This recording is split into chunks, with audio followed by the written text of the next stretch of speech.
Hello guys, ఎలా ఉన్నారు? ఈరోజు మన ముందు ఒక స్పెషల్ పర్సన్ ఉన్నారు. ఆయన అంటే పర్సనల్ నాకు చాలా అడ్మిరేషన్ అనమాట. ఏదైనా ఒక సిచ్యువేషన్ కానీ టాపిక్ కానీ తీసుకుంటే ఆయనకుండే నాలెడ్జ్ చాలా డెప్త్ ఉంటుంది. ఆయన పాయింట్ ఆఫ్ వ్యూ కానీ ఆయన ఒపీనియన్ కానీ స్ట్రైట్ ఫార్వర్డ్ ఉంటాయి. ఆయన జర్నీ అంత ఈజీగా స్టార్ట్ అయింది ఏం కాదు. ఒక యాక్టర్గా, ఒక ప్రొడ్యూసర్గా లైఫ్లో చాలా అప్స్ అండ్ డౌన్స్ చూసి మళ్ళీ తిరిగి లేచి నుంచుని మరీ సెటిల్ అయిన వ్యక్తి అనమాట. సో యూజువల్గా ఒక సేయింగ్ ఉంటుంది, పళ్ళున్న చెట్టుకే రాళ్ళ దెబ్బలు ఎక్కువగా పడుతూ ఉంటాయి అని చెప్పేసి. మన తెలుగు ఫిల్మ్ ఇండస్ట్రీలో కూడా మనది అనుకునే ఫ్యామిలీ ఒకటి ఉంది. ఆ ఫ్యామిలీలో ఉన్న వాళ్ళందరూ ఉన్నత శిఖరాలను అధిరోహించినప్పటికీ కూడా చాలా గ్రౌండెడ్గా, సౌమ్యులుగా ఉంటారు. వాళ్ళని ఎవరు ఏమన్నా పెద్దగా కామెంట్స్ చేసిన ఏం పట్టించుకోరనమాట, లైట్ తీసుకుంటూ ఉంటారు, పెద్దగా రెస్పాండ్ కూడా అవ్వరు. కానీ అదే ఫ్యామిలీలో ఇంకొక పర్సన్ ఉన్నారు. ఆ పర్సన్ ఆ ఫ్యామిలీ జోలికి ఎవరిని వచ్చినా ఏమన్నా అన్నా ఒక ప్రొటెక్టివ్ షీల్డ్లా మారిపోయి ఇప్పుడు రండ్రా చూసుకుందాం నేనున్నాను అంటూ అలా నిలబడిపోతుంటారు అనమాట. ఆ ఫ్యామిలీ వేరే ఏదో కాదు, అదే మనందరికీ ఇష్టమైన మెగా ఫ్యామిలీ. ఆ పర్సన్ ఎవరో కాదు, అంజనీపుత్ర శ్రీ కొణిదెల నాగబాబు గారు. సో యూజువల్గా ఆయన డెప్త్ ఏంటో చాలామందికి తెలియదు, ఆయన హైట్ అందరికీ తెలుసు. ఈ పాడ్కాస్ట్లో ఆయన డెప్త్ ఏంటో తెలుసుకునే ప్రయత్నం చేద్దాం. ఓకేనా? Hello sir. Hi Sandeep. Fine. How are you? I'm good sir. Sir, so MLC అయ్యారు మీరు, like you're in the part of the government. So ఎలా అనిపిస్తుంది సార్ మీకు? Thank you. అంటే నేను ఎమ్మెల్సీగా ప్రమాణ స్వీకారం చేసిన తర్వాత నేను ఎవరికి ఇంటర్వ్యూ కూడా ఇవ్వలేదు, మీడియా ముందు కూడా మాట్లాడలేదు. ఎందుకంటే ఎమ్మెల్సీ అయిన తర్వాత ఒక ఎమ్మెల్సీ వల్ల ఏ పనులు జరగాల్సి ఉందో ఆ పనుల మీద ఫోకస్ చేయాలి తప్ప నా పర్సనల్ మైలేజ్కో లేకపోతే పర్సనల్ పబ్లిసిటీకో నేను ఎప్పుడు ఇవ్వకూడదని డిసైడ్ అయ్యాను. సో దట్ నేను ఎక్కడ మీడియా ముందు రాలేదు. ఇదేంటంటే కొంచెం మన ఎనిమిదియా వాళ్ళు నన్ను చాలా కాలం చదువుతున్నాడు, ఈ మన రాజే కానీ ఇంకా ఫణి వీళ్ళందరూ. సరే నాకు బాగా క్లోజ్ కాబట్టి వాళ్ళు సందీప్ బాగా ఫ్యాక్ట్స్ అండ్ ఫిగర్స్ అవి బాగా చెప్తారంటే సరే. నాకు కూడా కొన్ని చూశాను మీరు చేసిన కొన్ని యూట్యూబ్లో పెట్టినవి, చాలా మంచి నాలెడ్జబుల్గా ఉంటాయి. సో సరే ఒక రోజు చేద్దాంలే అని చెప్పి ఎప్పటి నుంచో లాంగ్ బ్యాక్ నుంచి నేను పోస్ట్ పోన్ చేసుకుంటూ వస్తున్నా. So I think this is right time. సరే కొంతన్నా అంటే నేను కొంతన్నా కమ్యూనికేట్ చేయకపోతే డార్మేటర్లో ఉండిపోయినట్టు అయిపోతుంది. ఎందుకంటే వీఆర్ ఇంటూ పబ్లిక్ లైఫ్, కొంతన్నా కమ్యూనికేట్ చేయాలని చెప్పి అనిపించింది. సరే ఇది అవకాశంగా నేను కూడా తీసుకున్నాను అనమాట. ఎలా ఉంటుంది ఒక ఎమ్మెల్సీ అయిన తర్వాత అంటే, ఎనీ పొలిటికల్ పొజిషను ఎలా ఉంటుందంటే ఒక ప్రోటోకాల్ ఉంటుంది, ఒక పబ్లిక్ అటెన్షన్ ఉంటుంది. అప్పుడు దాకా నార్మల్గా ఉన్న వ్యక్తికి కొత్తగా కొన్ని యాడ్ అవుతాయి. వన్స్ అవి ఎంజాయ్ చేయటం మొదలెడితే అది ఇచ్చిన పర్పస్ పోతుంది.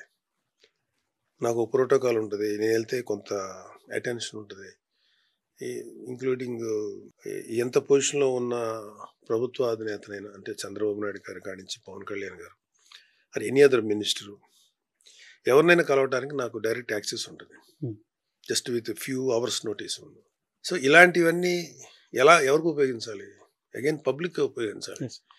అందుకని సో దానికి ఎంజాయ్ చేయటం, లేకపోతే పెద్ద మినిస్టర్లు కలిసి వాళ్ళతో ఫోటో తీయించుకున్నాం, అది టీవీలో రావాలి, ఇలాంటివన్నీ ఇట్లా మైండ్ ఇక్కడ ఎప్పుడైతే డైవర్ట్ అవుతుందో అసలు పర్పస్ పోతుంది. సో వచ్చిన తర్వాత మోర్ దాన్ దిస్ కౌన్సిల్లో నేను మాట్లాడి as a member of the legislative council నేను లేవనెత్తిన కొన్ని క్వశ్చన్స్, ఇవన్నీ కొంచెం ఇంట్రెస్టింగ్గానే చేసాను అనుకున్నాను. So purpose of this MLC is to serve people, not for personal glorification. అంటే ఈ స్టెప్లో మీరు ఫస్ట్ పెట్టిన ప్రపోజలే పొలిటికల్ వెండెట్టాతో కానీ, లేదంటే చాలామంది మీద ఎప్పటి నుంచో పెండింగ్లో ఉండిపోయిన కేసెస్, దానివల్ల వాళ్ళు ఫర్దర్గా వేరే కంట్రీస్కి మూవ్ అవ్వాలన్నా, వాళ్ళ ఫ్యూచర్లో ఒక స్టెప్ వేయాలన్నా పెద్ద అడ్డుగోళ్ళు అయిపోతుంది, వాటిని ఎలాగైనా సరే వీళ్ళని త్వరగా ఫాస్ట్ ట్రాక్లో క్లియర్ చేయాలని చెప్పేసి మీరు మెన్షన్ చేశారు. సో దాని ప్రోగ్రెస్ ఏంటి సార్, అసలు ఎలా మూవ్ అవుతుంది అది? అంటే లీగల్ సిస్టమే మనకి చాలా సంస్కరణలు చేపట్టాల్సిన అవసరం ఉంది. అంటే ఫర్ ఎగ్జాంపుల్ మన కోర్ట్స్ కానీ, మనకున్న జడ్జెస్ కానీ, ఈ వ్యవస్థలో అవసరానికి సరిపడేటువంటి లీగల్ సపోర్ట్ లేదు, లీగల్ సిస్టమ్ లేదు. దాదాపు అది కరెక్ట్గా లెక్క మీకు తర్వాత నేను పంపిస్తాను, అది వేయండి. సో జడ్జెస్ కనీసం ఒక 40-50 మంది పైనే ఉండాలి, ఏదో ఒక లెక్క దీని ప్రకారం. కరెక్ట్ వర్డ్స్ కరెక్ట్ మొన్నే దాని మీద స్టడీ చేసి మళ్ళీ ఇప్పుడు గుర్తురాట్లా. సో మనకు అవసరానికి ఒక సపోజ్ 100% అవసరం ఉంటే లీగల్ పీపుల్, నాట్ ఈవెన్ 20% లేరు అని. సపోజ్ ఒక 100 మంది జడ్జెస్ కావాలనుకోండి, ఒక పర్టికులర్ రీజియన్కో లేకపోతే పర్టికులర్ ఏరియాకి. 100 మందిలో కనీసం ఒక 50 మందో 40 మంది ఉన్నా okay, not even 20% or 25%. So ఈ చెప్పే ఈ జడ్జిమెంట్ లేకపోతే ఈ సిస్టంలో ఉండేవాళ్ళు, అంటే ఎవరైతే జడ్జెస్ అనబడే ఈ సెటప్ ఏదంతా ఉందో, వాళ్ళు సరిపోయేటప్పటికి ఏమైపోద్ది అంటే కేసులు డిలే అయిపోవటం, కేసులు రిమాండ్లో ఉండిపోవటం, ఒక ఇన్నోసెంట్స్ నెలల తరబడి రిమాండ్లో ఉండటం, ఏ తప్పు చేయకుండా. తప్పు చేసిన వాడు పర్లేదు, తప్పు చేయని వాడికి అంటే ఒక రకమైన జస్టిస్ మనకేం జరగదు, కోర్టుకి వెళ్ళినా కూడా మన జీవితాలు ఇంతే అనేటువంటి ఒక నిర్వేదం అంటారా, లేకపోతే ఒక డిసప్పాయింట్మెంట్ ఉంటుంది. అది ఉండకూడదని నా ఫీలింగ్. సో కోర్టులకు సంబంధించి లీగల్ సంస్కరణలు జరగాలని నా ఫీలింగ్. సో ఇవన్నీ కూడా చేయాలి. ఈ పొలిటికల్ వెండెటా కేసులు అని అన్నీ అనలేము, కొన్ని జెన్యూన్గా ఉంటాయి కేసెస్. ప్రతి పొలిటికల్ లీడరు ఇంచుమించు ఈవెన్ చంద్రబాబు నాయుడు గారి మీద, పవన్ కళ్యాణ్ గారి మీద, వీళ్ళ మీద కూడా కేసులు ఉన్నాయి. అవన్నీ చాలా వరకు పొలిటికల్ వెండెటా కేసులు. సో వాళ్ళు కూడా ఏం చేయలేని పరిస్థితి, చాలా స్లోగా జరగాల్సిన సంస్కరణ లేదు, అంటే నాకు జరగలేదు. అంటే ఇప్పుడు సామాన్యుల గురించి మీరు మెన్షన్ చేశారు సార్. దానిలో ఒక పర్సన్కి 6 years సెంటెన్స్ పడింది, బయటకు వచ్చిన తర్వాత 6 years ఉండిపోయాడు, రిమాండ్లో ఉండిపోయాడు, బయటకు వస్తే ఇన్నోసెంట్ ఏదో. సో ఇప్పుడు అలాంటివి ఇప్పటికీ స్టిల్ ఎక్కడ ఉండే ఉంటాయి. మనకు ఒక సేయింగ్ ఉంది, చాలా ఉన్నాయి. మనకు ఒక సేయింగ్ ఉంది కదా సార్, 100 మంది నిర్దోషులు తప్పించుకున్నా పర్లేదు కానీ 100 మంది దోషులు తప్పించుకున్నా పర్లేదు, ఒక నిర్దోషి మాత్రం. ఇలాంటి సేయింగ్స్ వల్ల, ఇలాంటి ఆలోచనల వల్లే పడట్లా. కానీ మరి ఏ తప్పు చేయకుండా కుర్రోడు ఉండిపోయాడు కదా, ఎవరి దాకా ఎందుకు. మనందరికి సీను అనే అబ్బాయి అండి, కోడికత్తితో, అది ఇంతవరకు బయటికే రాలా. ఆ అబ్బాయి మీద ఎప్పటికీ ఆ కేసు అలాగే ఉంటుంది. అనవసరంగా జైల్లో చాలా కాలం పాటు ఉన్నాడు. అది ఎటువంటి పొలిటికల్లీ మోటివేటెడ్ కేసు మనందరికి తెలుసు. దానికి వీళ్ళు వచ్చి చెప్పాలి, వాళ్ళు రారు, కేసు వేసిన వాళ్ళు రారు. ఇంకెందుకంటే ప్రతి వాళ్ళు అంటే ఇంకోటి ఏముందంటే అది అట్లా మురిగిపోతుంటాయి కేసులు. ఏమైపోతుందంటే కొన్ని రోజులకి ఎవ్రీ డే ఏవో కొత్త అలా పడిపోతుంటాయి. ఆ పాతవన్నీ అలా అడుగుకి వెళ్ళిపోతాయి. ఆఖరి జనాలు కేసు వేసిన వాడికి, వేయించుకున్న వాడికి, అంటే నేరం ఆపాదించబడి అందరూ కూడా సైలెంట్ అయిపోతారు. స్లోగా అలాగే వీగిపోతుంటాయి. అంటే డెవలప్డ్ కంట్రీస్లో పర్సనల్ లాయర్స్ అని చెప్పేసి ఫ్యామిలీ లాయర్ సిస్టమ్ అనేది ఒకటి ఉంటుంది కదా సార్, అలా మనకి ఇక్కడ ఇంప్లిమెంట్ అయితే ఏమన్నా ఫాస్ట్ ట్రాక్ అయ్యే ఛాన్స్? మనకి ఫాస్ట్ ట్రాక్స్ కోర్ట్స్ కావాలి, రిటైర్డ్ లీగల్ పీపుల్ ఉంటారు, జడ్జెస్, వాళ్ళ సర్వీసెస్ని యూటిలైజ్ చేసుకోవాలి. కొంతమంది రిటైర్డ్ జడ్జెస్ ఎదురు దే కెన్ వర్క్, వాళ్ళు వాలంటరీగా నెలకు ఒకసారో లేకపోతే నెలకు 2 సార్లు చేయమని పాపం చేసేవాళ్ళు. అలా కాకుండా weekly once I think what ever మీకు కొంత రెమ్యునరేషన్గా వాళ్ళని ఇచ్చేసినా వాళ్ళు పాపం వచ్చి చేస్తారు. చేయమని చెప్పగలిగేటువంటి వాళ్ళు 90% జడ్జెస్ ఉండరు, 90% చేస్తారు. Depends upon their demands or whatever. అవన్నీ చేయాలి. ఇవన్నీ చేయకపోవడానికి కారణం ఏంటంటే ల్యాక్ ఆఫ్ సఫిషియంట్ ఆర్థిక పరిస్థితి బాగాలేకపోవటం. ఎంత కాదనుకున్నా ఇంకా మనకి ప్రభుత్వానికి సంబంధించిన పొలిటికల్ ఎకనామికల్ రిసోర్స్ స్ట్రాంగ్గా ఉండాలి. సో ఇవన్నీ ఇంకా అన్నీ ఒక్కదాని మీద ఒకటి ఆధారపడి ఉంది. సో అదే అందుకని ఏంటంటే ఇక నాలాంటి వాడికి ఒక చిన్న కోరిక ఉండేది. మీరు చెప్పినట్టు ఇప్పుడు అమెరికా లాంటి developed countries, Europe countries, Singapore లాంటి కంట్రీస్, చిన్న కంట్రీ అయినా జస్టిస్ చాలా క్విక్గా ఉంటుంది. జస్టిస్ డిలేడ్, జస్టిస్ డినైడ్ అంటారు కదా. అది ఏమైపోతుందంటే ఇంకా వాడికి ఇంకా 6 ఏళ్ల తర్వాత, ఇప్పుడు ఎవరు ఇందాక గుంటూరు గురించి చెప్పాం కదా, 6 ఏళ్ల తర్వాత అబ్బాయికి నీకు 2 నెలల కారాగార శిక్ష అంటే ఏం ఉపయోగం? ఆ జీవితం పోయింది కదా, 6 ఏళ్ల జీవితం పోయింది కదా. అలాంటి ఎంతమంది ఉన్నారు? 6 ఏళ్ళు కాకపోతే 5 ఏళ్ళు, 5 ఏళ్ళు కాకపోతే 1 year, కనీసం 3 నెలలు పైన పోయినట్టే కదా, ఏ తప్పు చేయకుండా.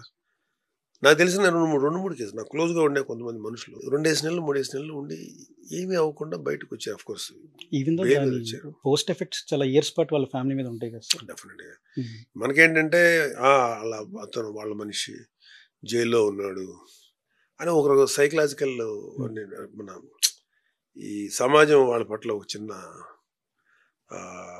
చూపుగా మాట్లాడటం అవన్నీ ఎక్కువ ఫీల్ అవుతారు. ఏమి కాదు అని చెప్పి దులిపేసుకోగలిగే దమ్ము ఉంటే ఓకే. అలా కాకుండా ప్రతి వాళ్ళు సెన్సిటైజ్ అయిపోతున్నారు. అందుకని ఫ్యామిలీస్ అలా కుంగిపోతారు మానసికంగా. సో ఎన్ని చాలా అంటే ఇంకా ఆఖరికి ఏంటంటే సరే ఏదైతే అలా అవుతుంది, మనం ఏంటి మనం చెప్పగలిగేది చేయగలిగేది చేయాలి. మన చేయగలిగే ఎవడైనా సరే ఎవరు నేను లేకపోతే నా స్థాయిలోను లేకపోతే ఇంకా పెద్ద స్థాయిలో ఏది చేయగల అంతవరకు చేయగలం తప్ప మనకున్న ప్రభుత్వం అయితే మన భారతదేశంలో అంతే అది మాత్రం అట్లీస్ట్ మేము చేయగలిగేదన్నా 100% చేయగలిగితే ఎంతో కొంత మార్పు వస్తేనే ఒక ఆప్టిమిస్టిక్ ధోరణిలో వెళ్తాను. Super sir. సార్ యూజువల్గా you are the voice of the mega family అన్నట్టు సోషల్ మీడియాలో ఇప్పుడు రెగ్యులర్గా కనిపిస్తూ ఉంటుంది. అంటే ఫ్యామిలీని ఎవరేమన్నా సరే గబుక్కుని వదలరు, మీరు చాలా స్ట్రాంగ్గా మాట్లాడుతూ ఉంటారు దాని గురించి. అయితే మీరు ఎమ్మెల్సీ అయిన తర్వాత ఒక స్ట్రాటజికల్ సైలెన్స్ మెయింటైన్ చేస్తున్నారని చెప్పి మీద కొన్ని విమర్శలు ఉన్నాయి. లైక్ డైరెక్ట్ అన్నయ్య గారి మీదే అసెంబ్లీలో డిస్కషన్స్ వచ్చినప్పటికీ కూడా మీరు ఎలాంటి రెస్పాన్స్ కానీ ఏమి ఇవ్వలేదు బయటికి. దానికి రీజన్ మేబీ మీరు ఎన్డీఏలియన్స్కి ఇచ్చిన రెస్పెక్ట్ అని చెప్పి అనుకోవచ్చు. అదొక పొలిటికల్ డిసిప్లిన్ లేదంటే దాని వెనకాల ఉన్న రీజన్స్ ఉన్నాయి సార్? అంటే అన్ని there are lot of mixed reasons. సరే ఇప్పుడు అలయన్స్లో ఉన్నప్పుడు కొన్ని మనకి ఇష్టం ఉన్నా ఇష్టం లేకపోయినా, ఇప్పుడు మాకు జనసేనకి పవన్ కళ్యాణ్ గారు నాయకుడు, అలాగే టీడీపీ చంద్రబాబు గారు, బీజేపీకి పురంధరేశ్వరి గారు, ఆయా నాయకులు కొన్ని రూల్స్ కొన్ని ఒడంబడికలు చేసుకుంటారు. వాటిని గౌరవించాల్సిన బాధ్యత మా అందరి మీద ఉంది. నేను గబుక్కని అది దాటి మాట్లాడకూడదు. అది కూడా కాకుండా నేను ఒక 5-6 ఏళ్ల క్రితం చాలా తీవ్ర స్థాయిలో రియాక్ట్ అయ్యేవాడిని. అప్పుడు అంటే గత 5-6 ఏళ్ళగా 4-5 ఏళ్ళగా మీడియా చాలా యాక్టివ్గా ఉంది, సోషల్ మీడియా. సో అప్పుడు కళ్యాణ్ బాబు గారిను, చిరంజీవి గారిను, మా ఫ్యామిలీకి సంబంధించి ఎవరినైనా ఏదైనా అంటే నేను మాట్లాడేవాడిని.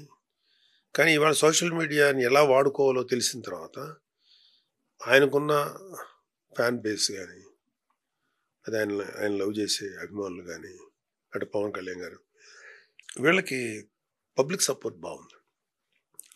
సో వాళ్ళకి తెలుసు అన్యాయంగా అంటున్నారా లేకపోతే ప్రిజుడిస్తో అంటున్నారా ఏదో అని, అందుకని వాళ్ళే రియాక్ట్ అవుతున్నారు. ఆ మెకానిజం ఎప్పుడైతే డెవలప్ అయిందో ఇక నేను మాట్లాడాల్సిన అవసరం లేదు. నా బదులు there are so many people, lakhs of people are there to open their voice. అందుకని నేను తగ్గించాను. రెండోది ఏంటంటే కొన్ని రూల్స్ అండ్ రెగ్యులేషన్, మాకు నాయకుడికి కొన్ని రూల్స్ చెప్తారు, కొన్ని వాళ్ళు చెప్పిన అవి మేము ఖచ్చితంగా ఫాలో అవ్వాలి. లేకపోతే నేను అసలు యాక్చువల్గా I can't consider to be ఎ జన సైనిక్. ఆ డిసిప్లిన్ అది నేను ఫాలో అవ్వాలి. అలా చెప్పి నేను రైట్గా ఉంటాను కాదు, నా వైపు కూడా ఏదైనా తప్పులు ఉన్నాయనుకోండి, పవన్ కళ్యాణ్ గారు పిలిచి ఇది కరెక్ట్గా లేదని చాలా నిర్మోహమాటంగా చెప్పగలుగుతారు ఆయన. మాకు ఎలా ఉంటుందంటే బాస్ ఈజ్ ఆల్వేస్ రైట్.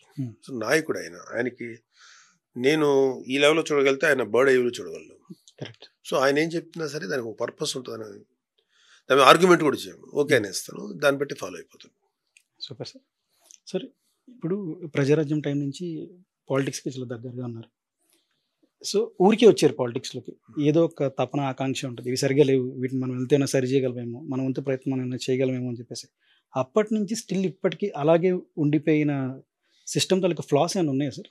అది మన ఇండియాలో ఈ రోజుకి కూడా, ఇండియాలో కాదు ప్రపంచం చాలా కంట్రీస్లో ఈ రోజుకి కూడా ఉన్నది బిగ్గెస్ట్ కరప్షన్. అది ఒక దేశం యొక్క ఆర్థిక వ్యవస్థను కానీ లేకపోతే ఆ దేశం యొక్క సమగ్రతను కానీ ఆ దేశం తాలూకు విలువను కానీ చెట్టు లోపల పురుగు పట్టినట్టు ఉంటుంది అది. దానికి ఏంటంటే ఇప్పుడు ఇవాళ తర్వాత అప్పుడు నేను చాలా ఎక్కువ ఫీల్ అయ్యేవాడిని కరప్షన్ గురించి. ఈ ఎక్స్పీరియన్స్ వచ్చే కొద్దీ నాకు అర్థమైంది ఏంటంటే కరప్షన్ అనేది అది హ్యూమన్ డిఎన్ఏలోనే ఉందని అర్థమైంది. అంటే ఎప్పుడైతే ఇప్పుడు మన ఇద్దరం ఉన్నాం, ఒక పనికి వెళ్ళాలి, ఆ పనికి వెళ్ళినప్పుడు మన ఇద్దరిలోనూ మీరు నా మీద ఒక 10% extra talented, even 1% extra talented అయినా మీకే రావాలి ఆ పర్టికులర్ పనో లేకపోతే ఏదైనా అవకాశం. నేను దాన్ని ఒక ఇల్లీగల్ వేలో లేకపోతే ఇంకొక అవుట్ ఆఫ్ ది వేలో వెళ్ళి నేను చేయించుకుంటాను. అక్కడ మీరు అన్యాయం అయిపోతారు. ఇక్కడ మీరు ఒక్కళ్ళే అన్యాయం అవ్వట్లేదు. మిమ్మల్ని నమ్ముకోనో లేకపోతే మీరు మీద ఎవరో ఆధారపడి అన్ని కొన్ని వందల మంది కరెక్ట్. అట్లీస్ట్ పదుల సంఖ్యలో అన్యాయం అయిపోతారు. సో మనం చేయగలిగేది అది. అలాగే అలాగే ఇంకొకటేనే కదా, ఇలాగ ప్రతి విషయంలోనూ ఈ కరప్షన్ అనేది హ్యూమన్ డిఎన్ఏలో. సో కరప్షన్ రూపుమాపాలంటే కొంత థ్రెట్ లీగల్ సిస్టంలో కొంచెం ఇంప్లిమెంటేషన్, చట్టాల ఇంప్లిమెంటేషన్ స్ట్రాంగ్గా ఉండాలి. దానికి మించి ఏంటంటే అసలు ముందు మనుషుల్లోనే పరివర్తన రావాలి. సో అందుకని అసలు కరప్షన్ అనే కాన్సెప్ట్ రైట్ ఫ్రమ్ చైల్డ్ నుంచి చిల్డ్రన్ ఎడ్యుకేషన్ ఉంటుంది, బేసిక్ ఎడ్యుకేషన్ నుంచి నేర్పించాలి. ఇది తప్పు, ఇది కరెక్ట్ కాదు, ఇది. సో ఆ విషయంలో నాకు చాలా అయి ఉన్నాయి. సో ఇప్పుడు నాకు అర్థమైంది ఏంటంటే తర్వాత యాజ్ ఐ గ్రో ఎక్స్పీరియన్స్ వచ్చే నాకు అర్థమైంది ఏంటంటే కరప్షన్ అనేది చిన్నపిల్లల నుంచే ఒక ఎథికల్ వాల్యూస్తో ఉంటే కొంతవరకు తగ్గుతుంది. లాస్ అంటే strict implementation of law is another, అది కనుక్కున్నా కూడా కొంత తగ్గుతుంది.